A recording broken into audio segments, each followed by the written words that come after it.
Senator Robin Padilla gumawa ng kasulatan sa korte upang ipaglaban si Manny Pacquiao sa kinakaharap nitong kaso. Tila isang madamdaming pagtatagpo nga para kina Senator Robin Padilla at Senator Manny Pacquiao nang muli silang magpangita ng bisitahin nito ni Robin sa selda ng di ka nais-nais ang itsura.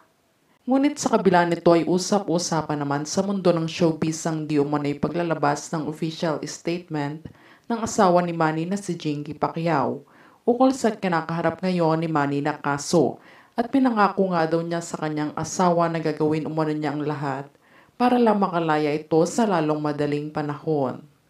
Subalit matatandaan nitong mga nakarang araw nga lang, voluntaryo na nga lang na sumuko ang former professional boxer na si Manny Pacquiao sa NBI dahil sa bali-balitang pagdadawit umano ni Nery Miranda sa kanya na di umano'y kasabwat siya sa investment scam ng mga ito. Ayon kay Manny, laking gulat na nga lang daw niya nang biglang may nag-doorbell sa kanilang pamamahay na isang NBI kung saan may hawak-hawak itong warrant of arrest at doble-dobleng kaso na isinampas sa kanya ni Nery. Sa media conference na ginanap sa Pasay City nitong November 27, 2024, napahagulgol ng iyak si Jinky Pacquiao sa kanyang interview dahil sa kanyang pag-aalala kay Manny dahil ito nga ay nilipat sa public jail sa Pasay. Ngunit sa ngayon naman daw ay pansamantala umanong hawak ng NBI si Manny upang imbestigahan pa ito at paaminin kung sino pa ang mga kasabwat nito sa likod ng case nilang ito ni Nery. Kaya naman walang araw na hindi bumisita si Jinky kay Manny upang i-update ito sa labas at siya muna ang humarap sa entertainment press.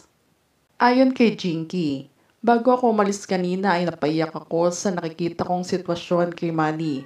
Sa ngayon hindi na siya nakakain, makatulog at ito nga ay nangangayayat na din sa kakaisip.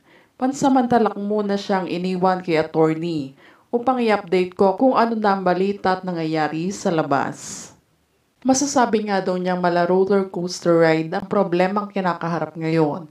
Ngunit tila hindi siya pwedeng sumuko sa laban dahil tanging sa kanya lamang nahugot ng lakas si Manny upang lumaban.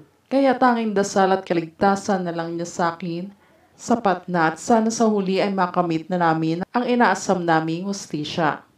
Samantala maging si Senator Robin Padilla ay nagpaabot ng kanyang magandang mensahe sa pamilya Pacquiao at maging kay Senator Manny Pacquiao ay binalita niya agad ito na mayroon umanong chance na makapag-petition of bail si Manny pansamantala. Dahil nga sa naawa mo na siya sa pamilya at anak nito na walang haligi ng tahanan na makasama ito sa Pasko at Bagong Taon.